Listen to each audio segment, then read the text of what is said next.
The room smelled of ozone and burnt paper. Enzo stood in the window light like a verdict, watching the city's power grid die block by block until the skyline looked like a row of black teeth against a bruised sky. He felt nothing when the first reports came in. Cars stalled in the dark, a clinic's oxygen tank sputtering, a rival warehouse ignited like a sacrificial pyre. But his hands trembled once, as if the ledger of lives he'd kept for years had shifted under his palms. Someone had answered him with a deeper brutality than he had intended. Someone made sure the strike landed where it hurt most. He imagined the faces of his men in the flames, then the face he had not wanted to imagine for 20 years, a younger brother who had vanished under another sky. Wait, before the next revelation unfolds. If this mystery has already captivated you, let us know where you're following this story from. To ensure you don't miss unexpected claims, broken bonds, or awakenings under the moon, subscribe and stay close. Now, back to the scene. He ordered the blackout with the calm of a man who had rehearsed catastrophe in the silence between breaths. The Romano family had always moved like a surgeon, clean cuts, precise margins, bodies disposed of with a neatness that left the rest of the city guessing. Enzo's voice in the control room was low and clinical as he ticked off targets.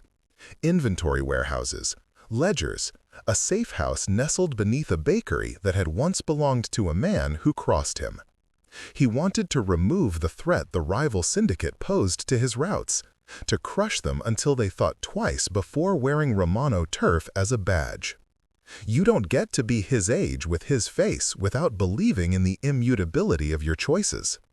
Enzo had learned that lesson at 15, when his father, Domenico, folded his son's chances into the crease of his own survival and left a younger boy to the streets.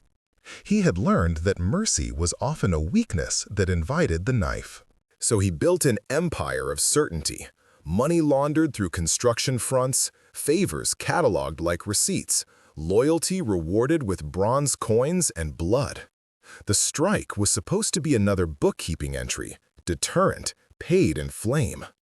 Across the river, where the alleys smelled of salt and diesel and the neon bars stayed open past city curfews, Luca Romano threaded through the night with the steadiness of someone who had learned to move without making waves. Military discipline had taught him to count, to anticipate, to vanish into the geometry of a plan. The courier's life was a series of margins, narrow windows for drop-offs, precise detours around checkpoints, a silence that kept you safe. Luca kept his head down purposely. His scars weren't all physical. The years without a father and the memory of a brother who left had calcified into an acceptance that the world would always ask him to carry more than his share. He had been wearing the same courier's jacket for 3 winters, his collar frayed when the first spark hit. He'd been on a run, a route he had learned by memory, a route that took him past a gray warehouse where a crew of young men laughed too loudly, thinking themselves invulnerable. Luca knew some of them by sight. He knew their grievances, the way they nursed a resentment toward anyone who had been born with a safe chair at a table. Loyalty in his circles was not always allegiance to a name. Sometimes it was to a person who had once given you a chance. He had a handful of such people he would die for, Isabella Moretti among them. Isabella had an analyst's eyes and a liar's grace. She worked in a department that smelled of stale coffee and confiscated dreams, an intelligence analyst whose job frequently blurred the line between the law and what felt like the law's willing sibling. She had saved Luca once, when a raid cut through a deal and his face had been read on the paper the next day. Her reasons were complicated. She owed Luca a favor, yes, but she also saw something in him that unsettled her, a capacity for loyalty that didn't recognize the lines she had been taught to draw. Later, she became the liaison, secretly sanctioned, quietly useful. The woman who could whisper Enzo's movements to the police without telling them where he slept. She kept secrets like a surgeon keeps scalpels, cleanly, precisely, and with denial that it ever bled. When Isabella first heard of the blackout, she thought of the clinic with the sputtering tanks and felt the hollow weight of all the small, invisible lives in the city that machinery sustained. She thought of Luca, of course, the way worry tightened her gut like a hand. He was a ghost that had slipped into her life and refused to leave, not because his past was more dramatic than anyone else's, but because his steadiness breached her defenses. Her work made her an accomplice and a traitor by turns. Her empathy did the rest. She had ways of bending outcomes. Messages passed through channels that pretended to be neutral, arrests rearranged, tips withheld. She kept telling herself it was to steer violence away from innocence, to repay a debt to a man who had once saved a child in a collapsed stairwell. But debts forge their own expectations. The more she repaid, the more she wondered what currency her conscience would accept. News feeds rolled in like slow waves. Fires, looted ledgers, a school bus stranded under a traffic light, a casualty list with the wrong names. Enzo's strike had landed in the vulnerable places. The small-time dealers who'd thought the Romano threat was theoretical. The courier networks who moved the contraband like arteries through the city. Enzo sat, voice like a metronome, as reports built into a score he had written. He cultivated terror because terror made compliance cheaper than love. It was a ledger that required accuracy. He did not plan for the first casualty to belong to a man who had learned to vanish. Lucas' route should have been safe. He had threaded it daily for months, changing patterns when rumors came. That night, he took a detour to avoid a burned stretch of asphalt and crossed in front of the infirmary where Isabella sometimes sat with stray papers and half-drunk espressos. He could have stopped there. He could have peeled off, let the city swallow him. Instead, something, maybe nerves, maybe the need to keep moving, kept him on the street. A messenger on the rival side had been moving a cache that night, and a firefight broke out in alleys and roofs. Blackout protocols cascaded. Incendiary charges, intentionally placed, found their marks. In the first blur of smoke and noise, Luca realized he had been in the wrong place at the wrong time. He ran the trained exercises, drop, roll, duck, but nothing in the field manual taught you how to run from a family name. Enzo's men brought him the first body that should not have mattered. A courier found half buried in a smoldering garage, ICDs in his chest, the economy of his death folding into the larger message. Enzo cross-referenced the survivor lists, the drops, the intercepted comms. A small notation, an encoded handle, caught his eye. It wasn't the name of a lieutenant or a rival kingpin. It was a personal signature, Luca Romano. He felt almost nothing at first. There was a familiar flatness to the way his life processed information that used to be called grief. Then a noise snaked up from his throat, half a laugh, half a sob, like a habit that had no obvious origin. He had not seen the boy who had been his brother since the night he left at 15. He had told himself the absence was a clean solution. No distractions, no messy loyalties. But the city's roster doesn't ask permission when it gives you bones. It had placed the boy back in his ledger. Isabella's phone vibrated in her palm as the emergency channels clogged. She watched the photos that came through. A courier, beaten but breathing, faces she recognized, maps of scars that the camera did not lie about. She turned the phone to the street where Luca might be and saw nothing but shadows. For the first time, the careful architecture of her half-truths trembled. Her covert messages to the rival handlers had been surgical, warnings here, misdirections there, intended to shield innocence. She had moved pieces on a board she could almost see entirely. But this night had been a divergence, a variable she had not accounted for. Isabella had made choices that traded the lives of strangers for a cleaner conscience. Now the clean line had blurred. The stakes had teeth. Enzo called for his lieutenant, Marco Vitale, a man with eyes like bottle glass and a love for efficiency. The war room was a cathedral to his need for order, blueprints, surveillance feeds, names circled in red. "We cut the head off," Marco said, blunt as a meat cleaver, meaning the rival's lieutenant. Enzo's jaw tightened. Killing a lieutenant would be a tidy remedy, a message to the rest that Romano territory was not to be trifled with. But he also had a ledger that counted family differently. There was a column where emotion made no legal claims but existed as a tax anyway. The memory of a smaller hand reaching for his, the smell of his brother's hair before the boy learned to sleep with one eye open. That memory was both a weakness and a map. In the control room, while the city groaned under the weight of the blackout, Enzo ordered a sweep of the burned warehouses, a rounding up of suspects. He did it because he wanted the rival line crushed, and also because something else, some old private gravity, pulled him toward the places where human bodies had folded under the economy he ran. One of his men returned with the courier, bruised, coughing soot, his clothes a record of recent violence. They dragged him across a table, and the angle of the light revealed a face Enzo had seen in childhood flashbacks, a lean mouth, a stubborn brow, a scar along the jaw like a punctuation mark. "Identify him," Enzo said. There was a silence like a held breath. Marco's hand hovered over a file. "He's unlisted, boss.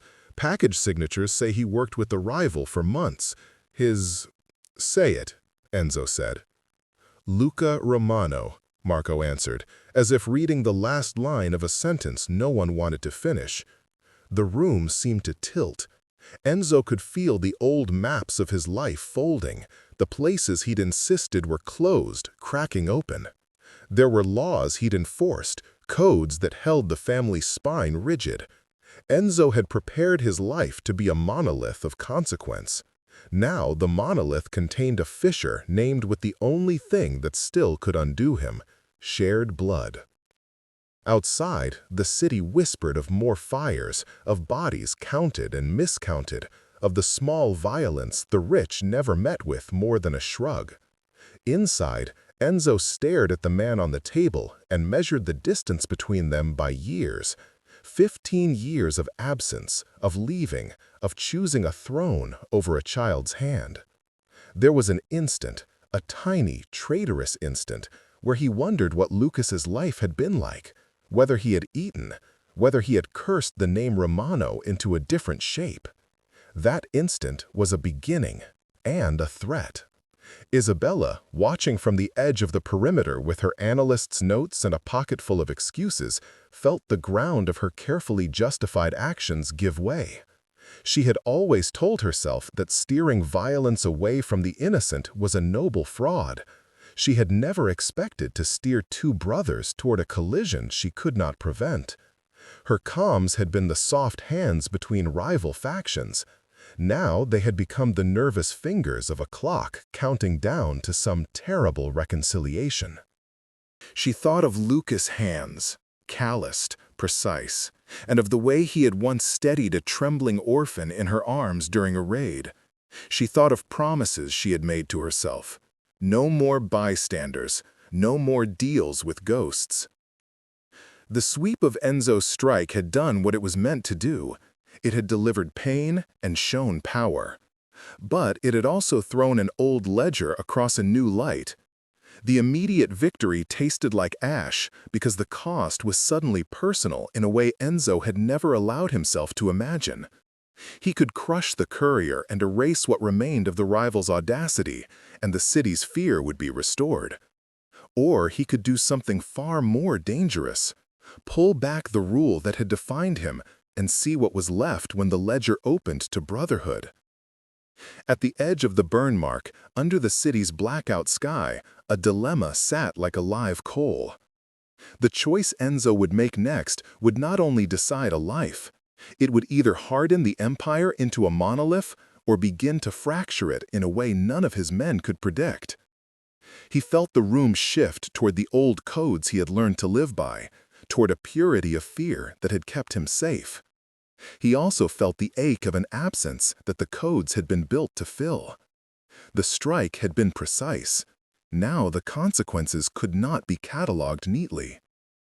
He looked at the courier, at the name that matched his blood, and considered the ledger entry that would be written next. The city held its breath. The family waited. Enzo had to decide whether to make himself the executioner of a name he had once abandoned, or to learn, too late perhaps, what forgiveness might cost him. The room smelled of iron and old papers. Luca lay pinned to a metal table like a confession, ribs working under soot and pain, eyes half closed against the bright surgical light that smelled too much like hospitals and not enough like the alleys he knew. He couldn't catch his breath properly. Somebody had taken time to count the bruises left by careful hands. When he woke enough to hear voices, they were too distant, like people speaking in a church he could not see into. "Boss, this is wrong," Marco's voice said, thin with the discipline he bought by marrying efficiency to cruelty. He was on a rival run. He had packages for them. Enzo didn't answer for a long time. He stood with a light fell hardest and felt it erode everything he'd built to steady himself. He could have walked away. He could have given the order that would close the ledger cleanly, the shot that would write Lucas's name in the column meant for traitors and accidents.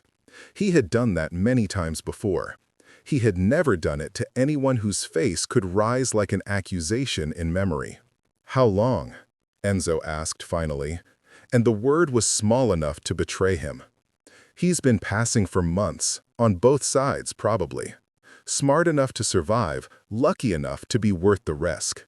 Marco's hands were steady, but he was in the fires. He should have been dead. "We got him." Isabella arrived like a ghost who knew the house's secrets.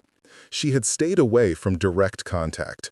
Her reputation depended on a distance that allowed her to distribute favors through channels that couldn't be traced to her palms. Now she walked into the war room with a notebook clutched to her chest, eyes rimmed with sleeplessness, breath smelling of espresso and excuses. She'd seen the photos, and the courier's jaw had lodged in her chest like an accusing coin. She had been the one to give warnings that night. She had steered trajectories by whispering into radios that pretended to be neutral. Now one of those whispers had landed under Enzo's hand. "Isabella," Enzo said without warmth. The name was a surface. It didn't tell the shape of their indebtedness to one another. She inclined her head, like someone answering a summons she foresaw. "You didn't call me," she said, not a question, as if their private rules were obvious and his omission betrayed something she already suspected. "I didn't call anyone," he replied. He watched her the way a man watches a map he knows well enough to mistrust. "You were supposed to keep this quiet." "I keep quiet when nothing collides. I move things so the blood runs in channels. I don't—" Her voice cracked once like a whip. "I didn't expect him, Luca, on that route." Silence knifed the room. The name tasted like an old wound reopened. Marco's eyes flicked between them, cataloging this new variable like a tactical problem to be solved before it became a morale crisis. Enzo walked closer to the table, every step measured as if on a ledger line. Lucas' breathing was a metronome of pain and stubbornness. A bruise rippled across his temple. A split lip showed dented teeth.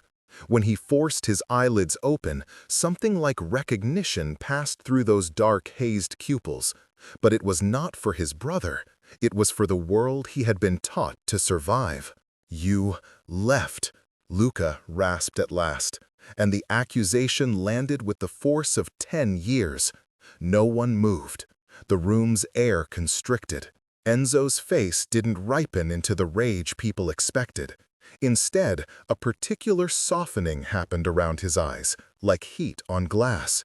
He had trained his face to be a weapon. Now it did its old work of hiding feeling. "I left," so he said. The words were economy, not confession. They were ledger talk. "I chose a different kind of life." Different kind? Lucas' mouth twisted into something like humor tortured by pain. "You chose an office and called it a better life. You left me with a roof that leaked and a name that guaranteed nothing but work. That was your choice. There was heat behind Lucas' words, a lifetime of accumulation poured into one brittle sentence. Enzo heard the accusation and held it like he would hold an invoice, checked its totals, assessed damages, and tried to see if reconciliation was on the books. Isabella's hands trembled where they gripped the notebook. She had promised Luca once to keep him safe, an abandoned promise because she had been sure his life would never again be entangled with Enzo's. Now she felt the fulcrum of that promise teeter. Her own complicity, her covert channels, the half-truths she fed, rested like a weight on her chest. "You didn't think about what leaving would mean for him," Lucas said, and the anger curdled into something that might have been grief. "You didn't think about how he'd keep finding ways to survive that would put him in the path of men like you." That struck Enzo more deeply than anything about his monetary losses. He had built a fortress of calculated cruelty precisely so such accusations could not reach his heart. Yet they had, and their edges felt familiar and dangerous. He thought of Domenico, his father, how easily a man could choose survival at the expense of his sons. He had always told himself he would never be that man. Standing there, looking at Luca, he had to admit some truths were more complex than vows. "Tell me everything," Enzo said, each syllable like a command to the ledger of the night's events. "Start where it makes sense. Who did you work for? How long? Were you—" He stopped because the word traitor felt too brittle to pronounce to someone who still breathed like his kin. Lucas' eyes narrowed. "Do you want truth or theater? Because we've both had our share of that. I did what I had to. I carried for whoever paid and kept me from sleeping on wet steps. Sometimes that was the rival.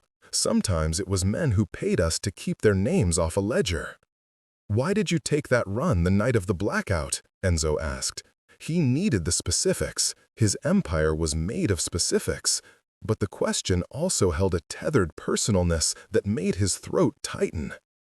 "I took it because someone owed me. I took it because the route was a guarantee, and I needed the cash for a girl who couldn't afford a hospital if the worst came." Lucas' voice stopped for a second, as if the images of the night had their own veto.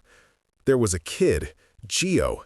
He'd been saving the money to pay for his mother's meds. I couldn't tell him no." Isabella's eyes widened. She had not known about Gio. She had not been able to negotiate that kind of humanity into the calculus. Her insides folded into a private accusation. She'd been trying to shield the many by sacrificing the few, and she had failed to see how the few could be everything to someone. "That doesn't change the fact you worked an enemy line," Marco muttered. His loyalty wasn't to sentiment. His world was easier if costs were paid quickly and loudly. "No," Enzo said, and there was a slow deliberation in his voice. "It complicates it." Complicated things were enemies in Enzo's world. He had built his power upon reducing complexity to rule. Threaten, enforce, collect. A brother, fragile and human, reinserted into that system, threatened to become a variable that could erode the foundations he had spent years fortifying. "Isabella," he said, the words softer now. "What did you tell them?" She looked up, the look of someone confessing to a sin that felt like a kindness. "I rerouted warnings. I told them certain blocks would be watched, others not. I didn't think anyone would place IEDs in the ambulances. I tried to keep it from being wholesale." "You tried to keep it from being wholesale," Enzo repeated. The phrase had a bitter echo. "I saved who I could," she said, meeting his gaze with a courage that didn't suit a woman who dealt in gray. "But Luca was not on my radar that night. I didn't see him on any feed. I thought he'd be with a safe contact." "Who was your contact?" Marco asked, suspicion sharp as a blade. "Who told you the routes?" Isabella swallowed. "A handler called Caldera. He said he'd arrange drops with minimal risk." "I believed him, because people die when I don't believe them." Enzo's fingers curled into a fist almost without his knowledge. Caldera, an alias that came up in the darker corners of his notes, was a ghost he'd been chasing. an intermediary who sold safety like contraband. If Caldera had been involved, then the rival strike wasn't just a message, it had infrastructure, someone who traded in trust. "Find Caldera," Enzo ordered. "Now." Marco nodded. The room pivoted into motion like a machine with people attached. Men split into pieces, feeds reconfigured, satellite paths rechecked. Yet the human angle, Lucas' cracked breathing, Isabella's guilt, Enzo's memory of a child he had avoided, stayed stubbornly present, corrupting the order with sentiment.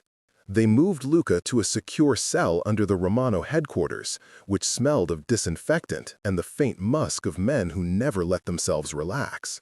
He lay on a narrow cot, staring at the ceiling that had seen better and worse prisoners. It was the same ceiling Domenico had once leaned against, biding his time in a smaller room with fewer choices. Luca's fingers tested scars he couldn't forget. When Marco left the cell for the corridor, the clack of his boots was a punctuation mark of the night's decisions. Luca used the moment to call out with a voice roughened by smoke and anger. "If you're going to play at being a god, Enzo, you should probably know gods have consequences."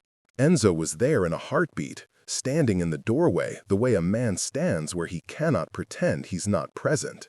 He didn't close the distance. He knew intimate things happened in the space people allowed between themselves and others. "This isn't about being a god," Enzo said. "It's about stewardship.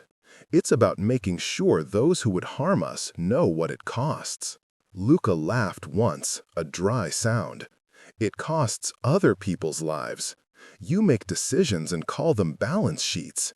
You don't know what it costs when it's your brother who pays." The word brother reopened a seam in Enzo.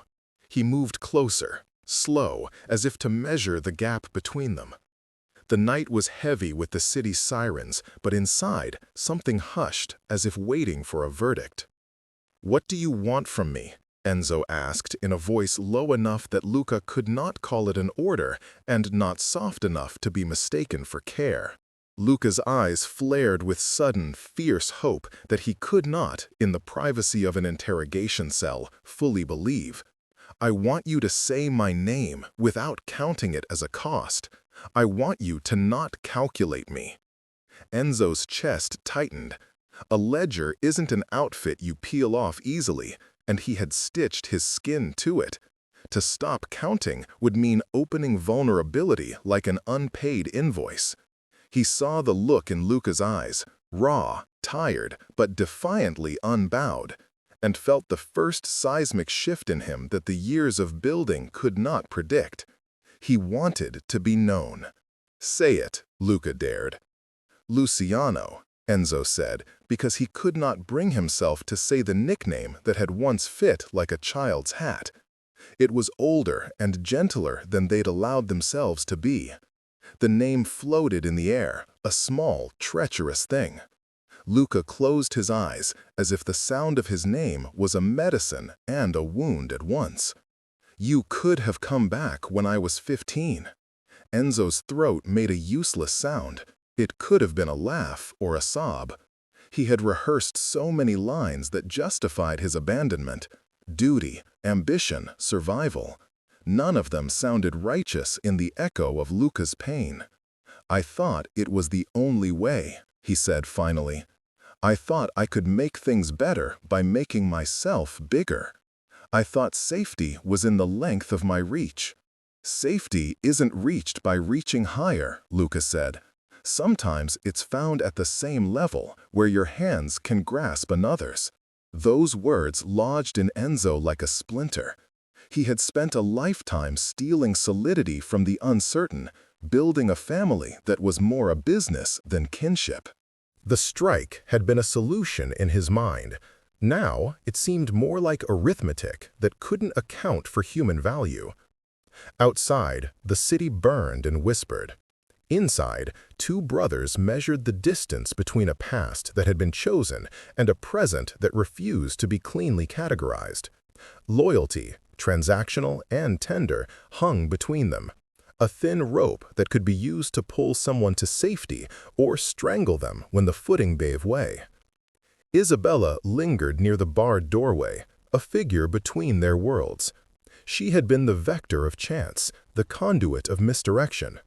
Her presence was confession enough. "I didn't know you were," she started, then stopped, because the sentence carried more than she could bear to admit. "You made choices," Enzo said, not trusting his voice to be anything more than an assessment. So did he. So did I. The question is what we do now. And in that question lay the push and pull of the night. A man who built power to never be bowed, a man who survived by bending, and a woman who had traded safety for shadows. The storm outside seemed to pause, as if the city too was waiting for the arithmetic to be resolved. Enzo felt the ledger itch under his skin, papers rustling at the thought of mercy.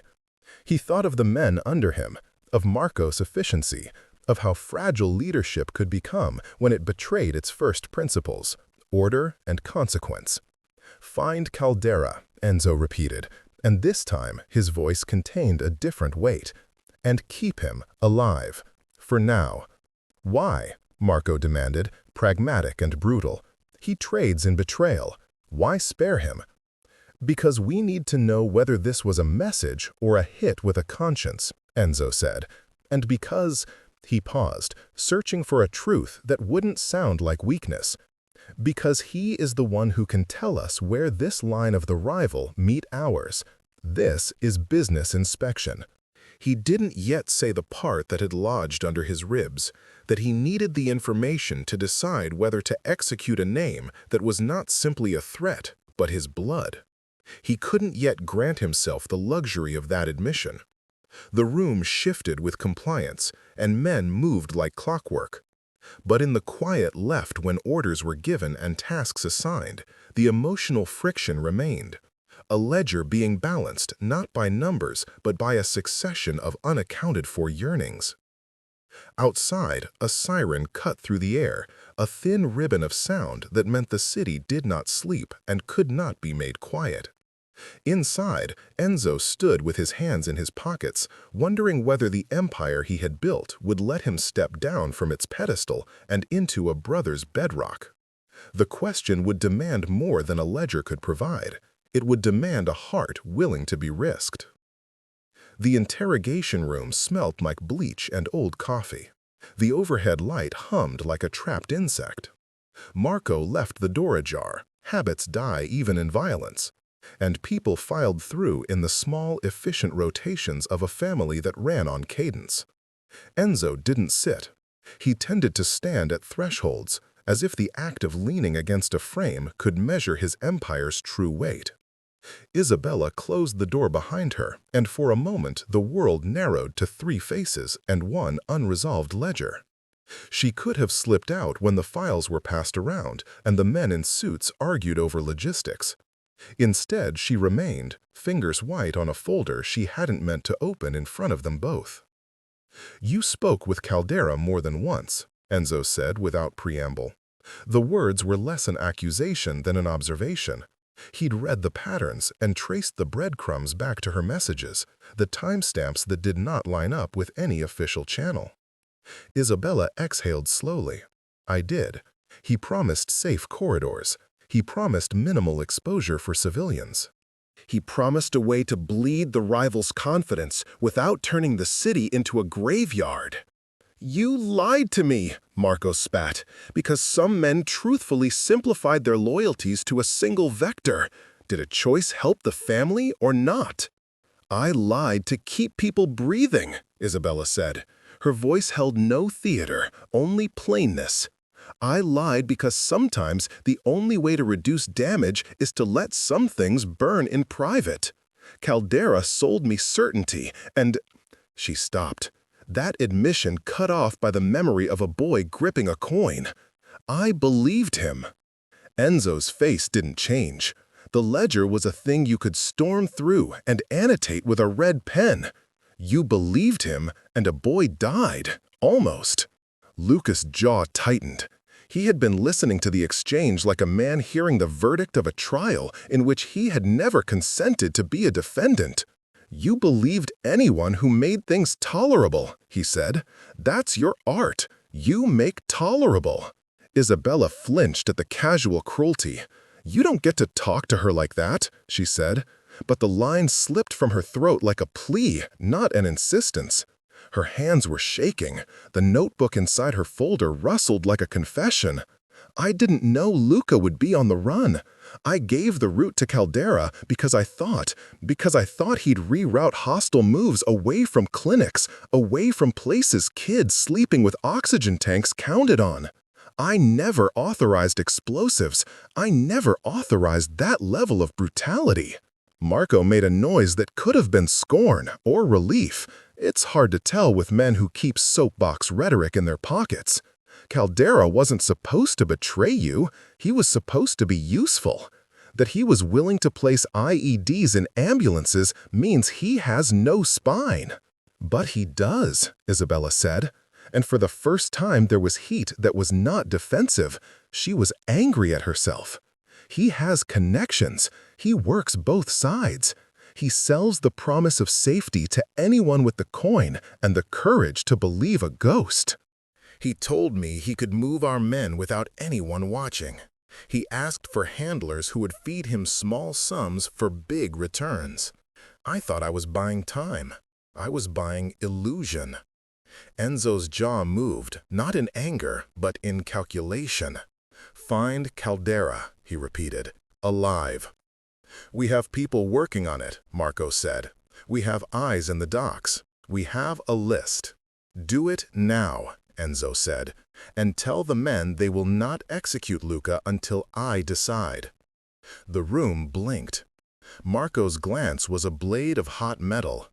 "You realize what we look like if we spare him," he said. "We'd look like men who let blood be cheap." Enzo met the needle of Marco's gaze without flinching. "We will look like a family that makes choices with weight," he said. The words were a calendar of seasons he'd endured. He wanted power, yes, but he also wanted its exercise to be something he could justify in private when the lights went out. He had never been excellent at accountability. He had been better at self-justification. Marco left with a curt nod, the sound of his boots a percussion of discontent. After the door clicked shut, a quieter war settled over the triad of remaining people. Isabella sat on the far side of the table, making no move toward comfort. "I didn't tell him to go on that run," she said, then swallowed hard as if the truth's taste had been suddenly bitter. "But I knew he would. He owes people favors the way some men collect debts. He'd take a route because he had to. For a boy, a mother, a small debt that meant the difference between paying or not paying a life." Luca's eyes tightened.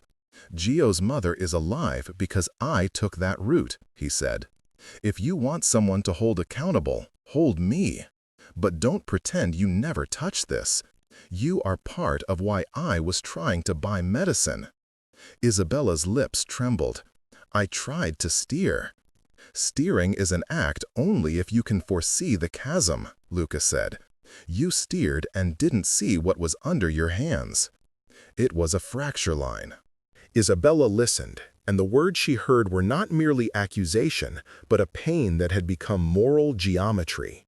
She had kept a ledger too, though hers was less organized and more full of emotional footnotes. She had kept lists of lives she saved and others she had deemed acceptable losses in service of a greater stabilization. Those rules had allowed her to sleep. Now they were inadequate for the sleeplessness of a man lying on a narrow cot. "I am sorry," she whispered finally, and the apology was raw because it was not strategic. It did not come with plans or hedges, just a human admission. Luca's shoulders shifted, a small reconfiguration of muscle that felt like a surrender to the weight he'd been carrying. I don't need your apologies to survive," he said. "I need you not to make me into a lesson." "Then what do you need?" Isabella asked, and the question contained a desperation that only people who had been intimate with other people's violence could know. Luca looked between her and Enzo, the two poles that had, in various ways, shaped the longitude of his life. "I need to not be a ledger line," he said simply. "I need—" The word failed him. "I need to be safe." They all heard it the same way. The word safe fell in a room built on calculations, where safety had usually meant a thicker wall or a faster bullet. Outside, the night had grown older, fires had been dampened, but the smell permeated the city like a persistent rumor. Enzo's phone buzzed. Caldera's network might have had a ripple, and he answered with a clipped efficiency that announced orders should be enacted without dialogue. He hung up and looked at Marcos's deserted chair. The lieutenant was an unpredictable variable. He'd been a steward of brutality as readily as a solver of logistics. If Enzo spared Luca, the lieutenants might split, and the family's cohesion could fracture into hard, dangerous shards. He knew this the way a man knows the patterns of his own breathing. "Get the men to sweep the docks and the old shipping yards," Enzo said. "If Caldera has any physical footprint, well, find it. Secure the families in the perimeter." And he paused. The thing that followed was not in any manual. It was a recognition of emotion so disallowed in his life that the very sound of it felt alien. "Bring me a list of men who would be willing to carry a grievance against me instead of my blood." Marco returned, and the air between them crackled with a threat that had nothing to do with the outside world. He had been a man who'd loved law as a blunt instrument. His moral code was that cleaving quickly avoided rot. He listened to Enzo's plan without betraying his true thoughts. "You're softening the rules," he said finally. "I'm considering consequences," Enzo replied. The answer was not an apology. It was a repositioning of his moral compass. "There's a difference." Marco's laugh was a short, bitter thing. "Fine, consider them on your throne, boss. But don't be surprised when the men you lead stop following when they smell weakness. And don't be surprised when you realize some rules are worth breaking because they keep the family instead of the empire," Enzo said. The retort was like a stone to glass. It left a spiderweb of tension. When Marco left, his departure didn't feel like retreat. It felt like a vow to watch, to tally discontents and file them away. Men like Marco did not dissolve. They collected offenses and became engines of dissent. Enzo felt the weight settle on his shoulders like an old coat. He could feel the ledger reconfiguring under his hands. He could feel the numerical columns of loyalty shift into something raggedly human. Later that night, Isabella walked the compound's narrow perimeter, the city's smoke tracing its loose hands along the horizon. She had given wrong directions. She had lied. She had tried to balance a moral equation that had no suitable variables. Now she had to own the aftermath. She paused by a rusted gate and pressed her hand to the cool metal, as if feeling for something under the surface. "Luca," she said into the dark, as if speaking to him alone, "I am so sorry." She had intelligence to offer, leads to push, and a network that could scratch the right marks on the right doors. She also had the one instrument none of them had admitted to owning: intimacy. She knew Lucas's small mercies, the ways he kept promises, and the way he had once steadied a shaking child by humming broken lullabies. She had debt to him that wasn't fiscal, and now that debt felt heavier. Inside, in the cell that smelled like antiseptic and pain, Luca rolled onto his side and watched the crack in the concrete ceiling as if it contained constellations that would rearrange for him if he kept still. He thought of Domenico, the father they'd both known in different versions, and of the choice Enzo had made to leave. He thought of how that leaving had hardened Enzo into a man of accounts and punishments. He thought of how the city had become a ledger where the poor paid with margins too small to count. He knew what the next days might bring. Interrogation that would seek to peel his choices like the petals of a flower to get to its center. A tribunal of men who would decide whether loyalty or precedent held more weight. He also knew that his survival would depend on new alliances and old resentments rearranging like tectonic plates. A soft, almost timid knock sounded at his cell's door. Isabella's face appeared in the small window, eyes raw and resolute. "I have a plan," she said, not asking for permission. "I can find Caldera. I can find the handlers. But if I do this, I'm exposed. I blew covers. I know," Luca said. "I know what you've given. You didn't have to tell me." She smiled then, a brief thing that did not erase the lines of fatigue. "Maybe I did," she said. "Maybe I couldn't live with not telling you the truth." Luca leaned back on his cot and let himself be small for a moment, which felt almost dangerous in a world where men were paid for their capacity to be impenetrable. "If we find Caldera," he said softly, "and if he tells the truth, what then?" Isabella's eyes filled.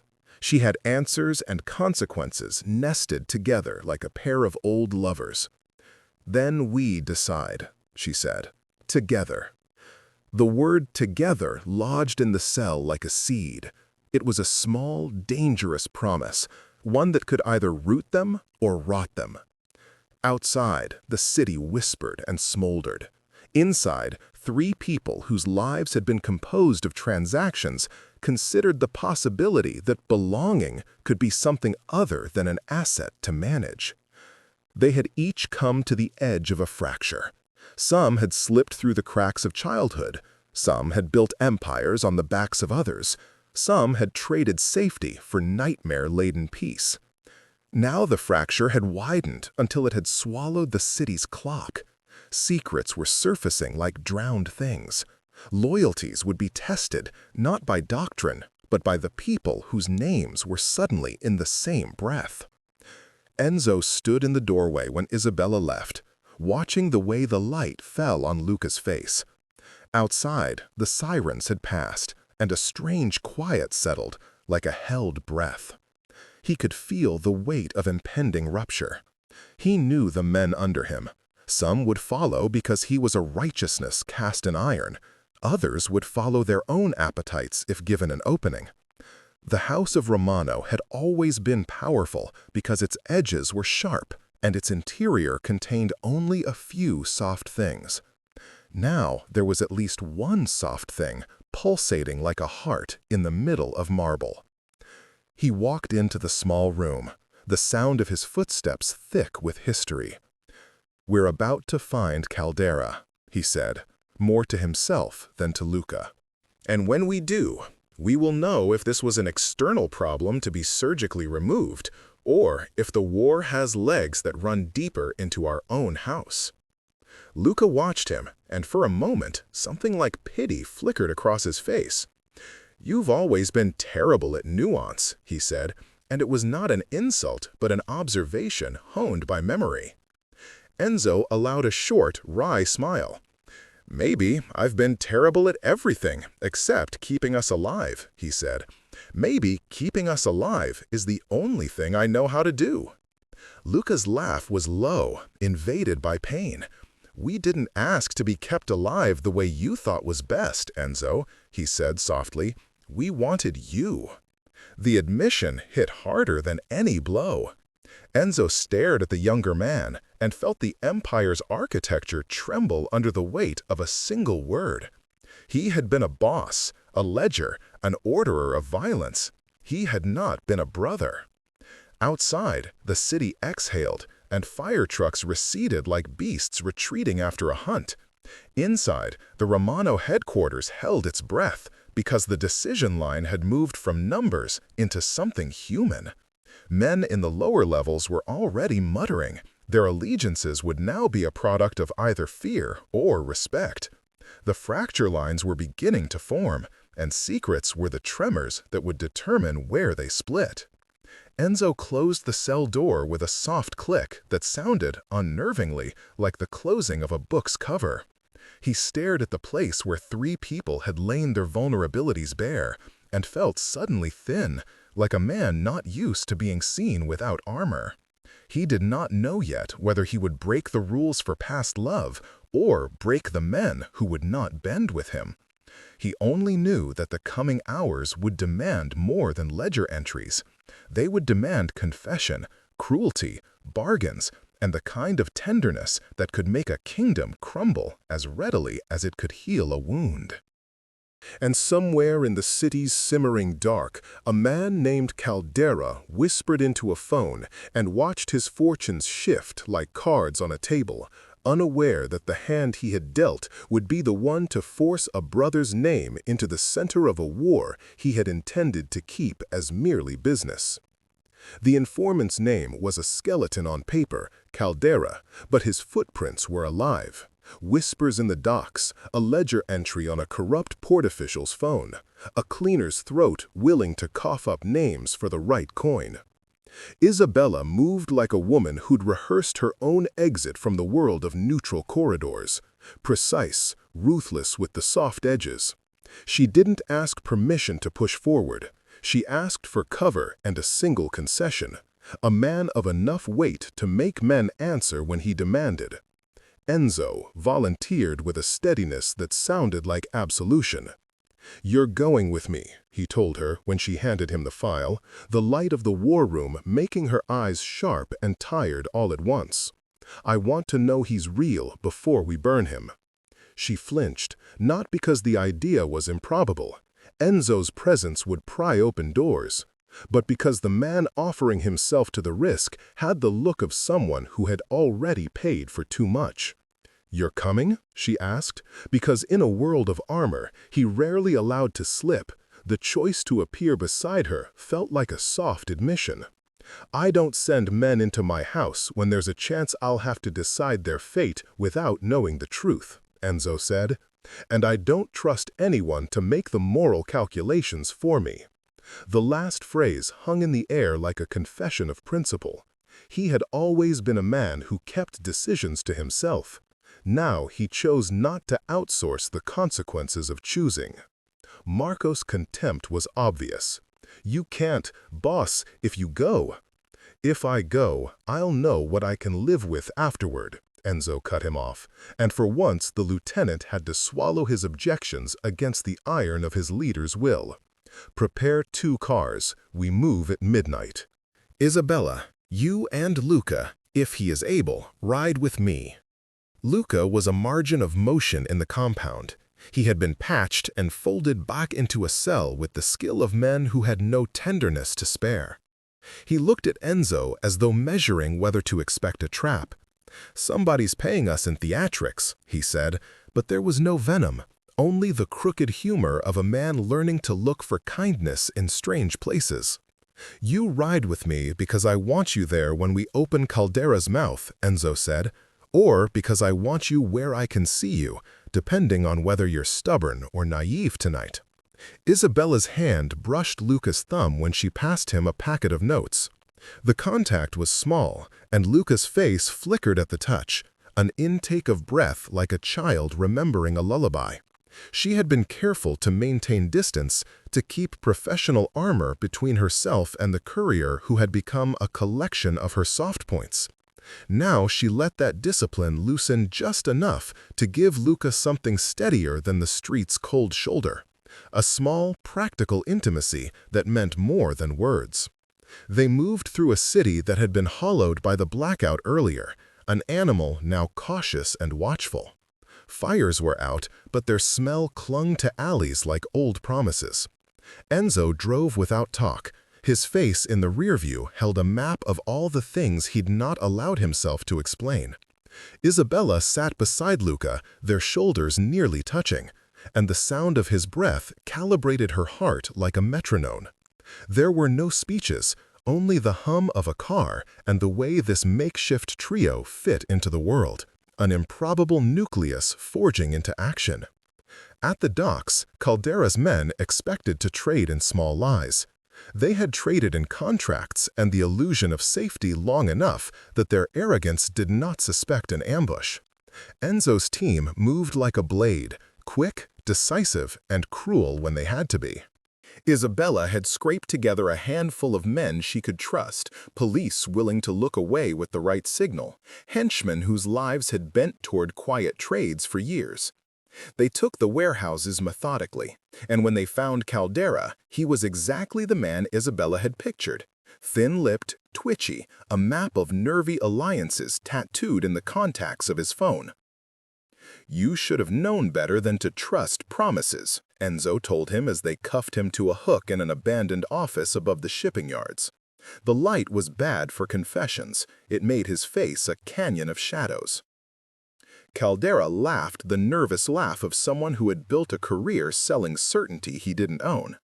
"I sold a route," he said. "I never sold a massacre. Someone else, someone with muscle, did the placement. I told the men to reroute ambulances away from certain blocks. I didn't tell them to put charges in tanks." "You rerouted?" Isabella said, her voice a blade that had been tempered in sleepless nights. "Who else knew your routes? Who were you working for?"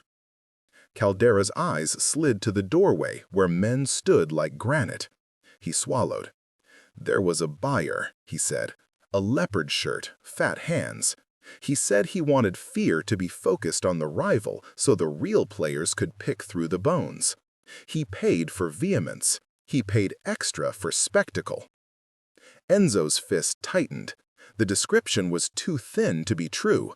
A buyer tucked behind layers of plausible deniability. Name him. Caldera's mouth worked like a trap.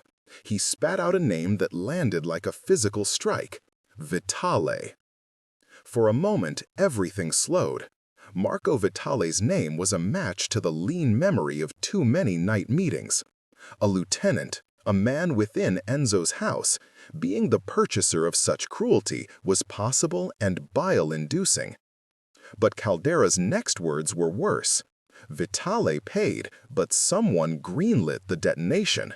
He had someone inside the rival to ensure the ambulances would be available.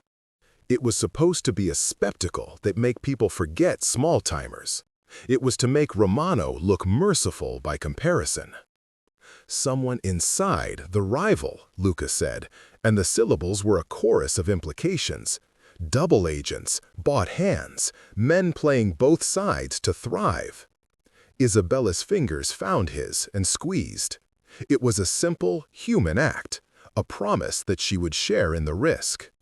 "Who greenlit the explosives?" Enzo asked. The question rung with the authority of a man about to decide whether to rip an artery out of his own chest to stop the bleeding. Caldera licked his lips. "A man who used to work for you," he said. "A name you haven't called in years." Caldera's eyes searched Enzo's face like a hungry animal. Sandro Ferri. The name was a slug of history. Sandro had been a prodigy before the fall. Once Enzo's trusted fixer. Later, a man who had been broken by a debt and reconstituted in the rival's economy. If Sandro was involved, the strike had deeper roots than a simple rivalry. It suggested a betrayal that had been cultivated inside the house. Enzo's next decision came like lightning. He did not hesitate. There was an economy to choices, and he had learned long ago the cost of dithering. "We find Sandro," he said. "I want his head and his reasons. If he's in the rival's camp, it means our war is contagion. If he's in our house, it means we've been bleeding internally." "There's another option," Marco said through clenched teeth. "We could just execute Caldera here, and the next week will be cleaner." Enzo looked at Marco as if seeing the man newly. "And be the very thing we've been condemning when we throw bodies into alleys? We are not animals, not if I can help it." Marco's mouth flattened, and for a heartbeat, the old loyalty wrestled with the new order Enzo had hinted at. "You will regret this," he muttered, but he went, because orders are a language he revered. They took Caldera alive, because Enzo wanted answers that a corpse could not give. He took risks that night like a man ripping out a splinter and holding his own hand to the wound. They found Sandro in the rival's safe house, a man older, hollowed, who offered excuses like currency. When confronted, Sandro did something Enzo had not expected. He begged for mercy with a child's desperation. "He told me fear would be cheaper," Sandro said, voice ragged, hands clasping like a plea. "He said it would make people stop asking why the law ignored them and start asking who could protect them. I thought, if it was grand enough, they'd kneel to the Romano name." "You made a decision for us," Enzo said, and it wasn't accusation as much as an appraisal of sin. Sandro's guilt was a small thing in a room where lives had been gambled for spectacle. Luca watched Sandro with a look that weighed chance and debt and the silly arithmetic of mercy. Enzo's choice came on the heels of a long life of choices. He could have ordered Sandro's throat cut and closed the ledger neat and cold. He could have ordered Luca handed over, the natural thing to do in ledger logic, sacrifice one to keep the many.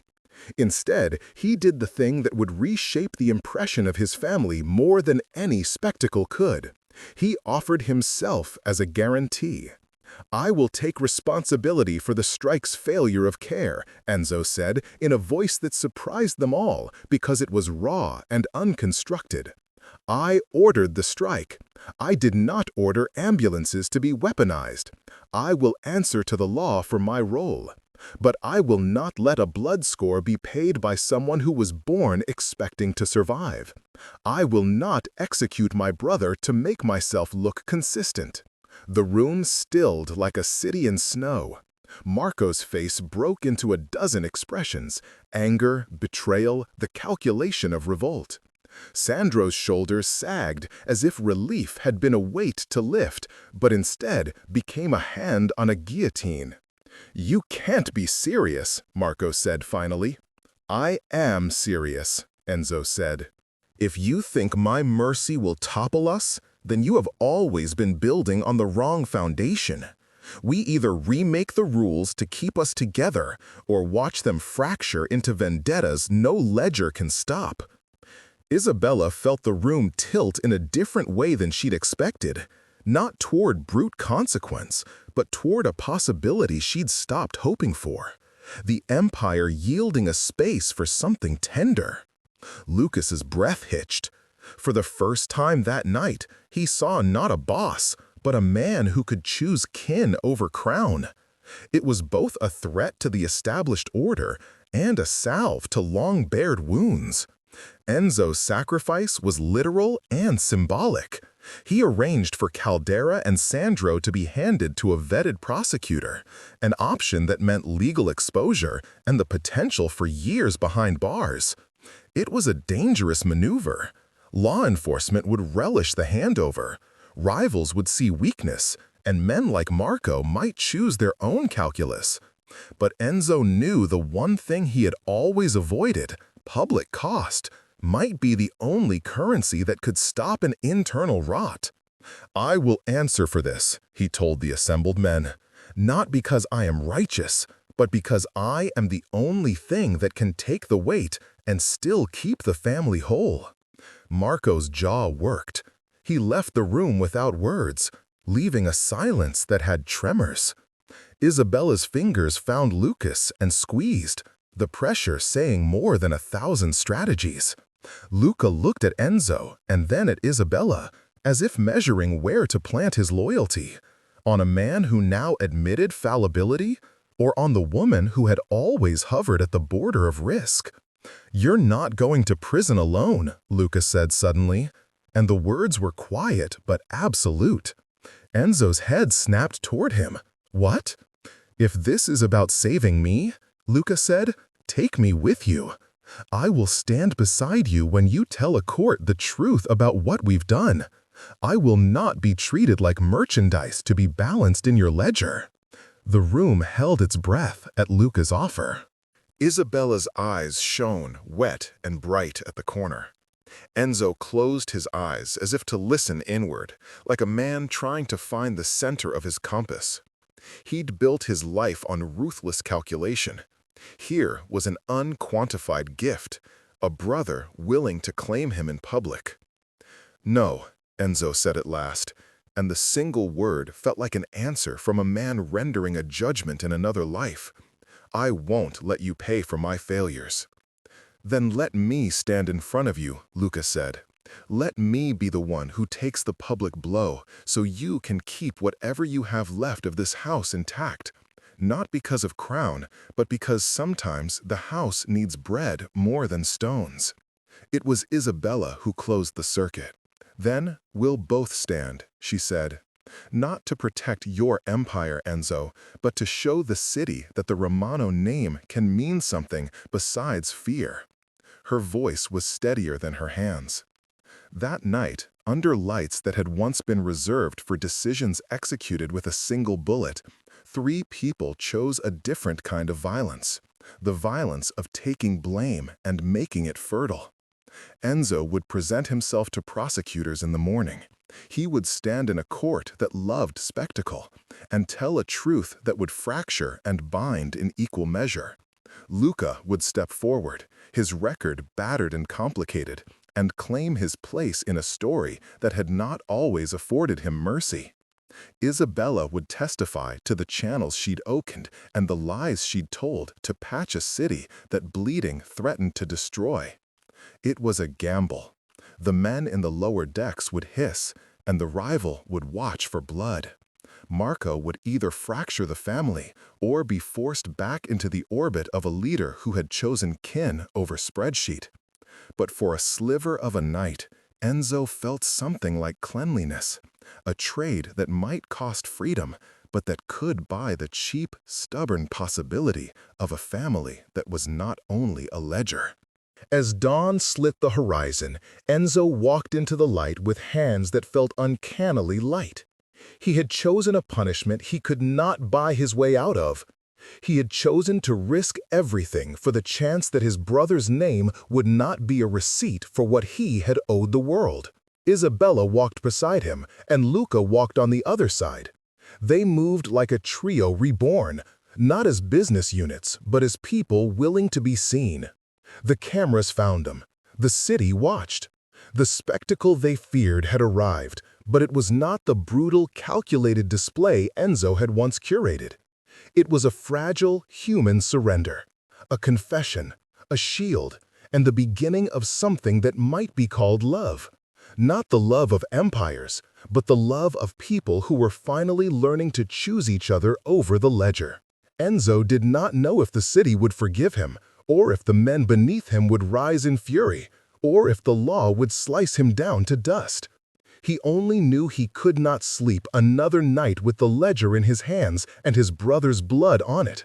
For the first time in years, he walked forward, not because he calculated the outcome, but because he felt the weight of what it meant to be responsible, in a language his ancestors had never taught him. It was a small and radical act. He was giving himself up to keep the thing he'd built from eating the people it was supposed to protect. They walked to the courthouse like a small, awkward procession through a city that had learned to watch for thunder and found instead a kind of quiet rain. Reporters leaned like reeds, police kept their distance like animals that smell change. And men who had believed power meant invulnerability shifted uncomfortably in their coats. Enzo kept his head down. Luca kept his shoulders squared. Isabella kept her fingers linked with both of them in a way that felt like an anchor thrown into uncertain water. Inside, the courtroom was cold and efficient. The prosecutor's questions were clinical, but the testimony that followed was not a ledger of transactions. It was a ledger of names spoken aloud: the orphan who had been saved, the mother whose meds had been paid, the men whose lives had been rerouted by promises. Enzo spoke with a voice that was not always steady. He confessed to ordering the strike, to a cruelty he had once justified as economy. He confessed to an arrogance that had blurred the line between protection and terror. He did not ask for absolution. He asked for the truth to be a bridge rather than a weapon. Luca stood with him like a living footnote, someone who could not be simplified into a column of obedience or a statistic of punishment. He told the court how a name could be both a sentence and a lifeline, how he had carried parcels and promises in equal measure because survival demanded improvisation. Isabella's testimony mapped where her compromises had bent the city away from annihilation and where they had failed. She did not hide the ways she had tried to buy mercy with lies. In admitting it, she made the lie less useful. Outside, the men who served Enzo muttered and schemed. Some left that day with their loyalty intact, some left with it tarnished. Marco watched the trio walk away from the courthouse and felt the cold displacement of someone who had always measured power in immediate returns. He had warned Enzo of weakness. Enzo had answered with an act that was not weakness but risk, the risk of being human in public. When they came out into the late light, the city felt different, not healed, but rearranged, like a room where the furniture had been shifted and now the sun fell on new corners. A few people in the crowd whispered their astonishment, a few spat.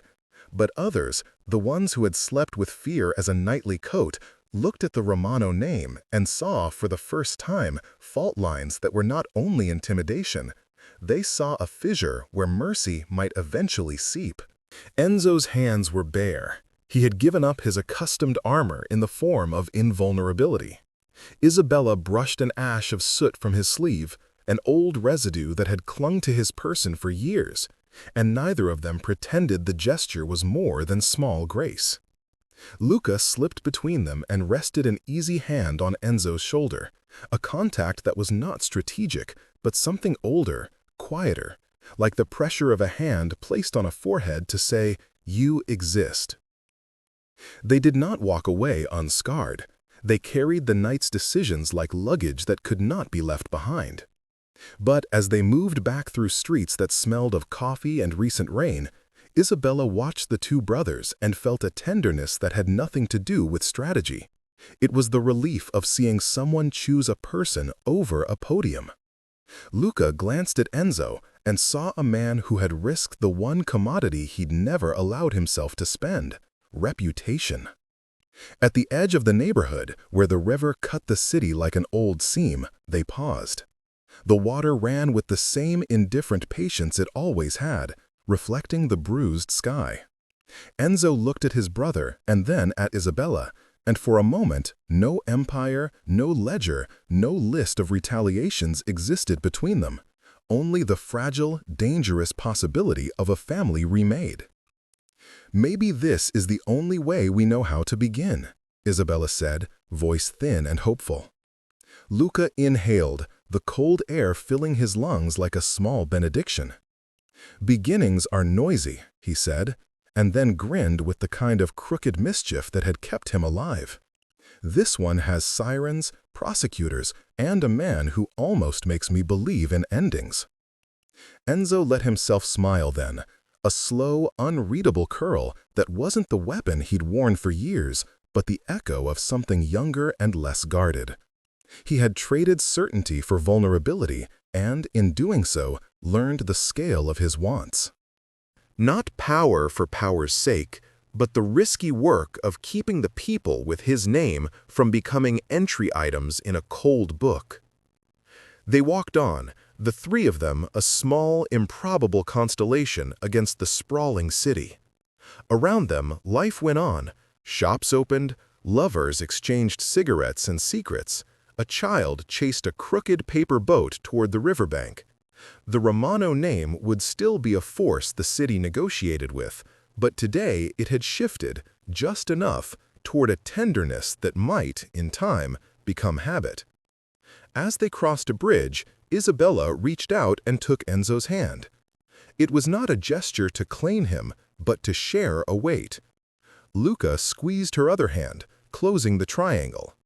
Beneath them, the river moved, indifferent and generous, carrying pasts away and making room for something that could be built slowly, with mistakes, apologies, and the stubborn work of choosing one another. The city watched them recede, a boss who had learned that duty could be love, a younger brother who had refused to be merely a cost, and a woman who had bent the rules enough to keep people breathing. The final light cut like a promise across the water. Thin, bright, not an ending so much as an invitation.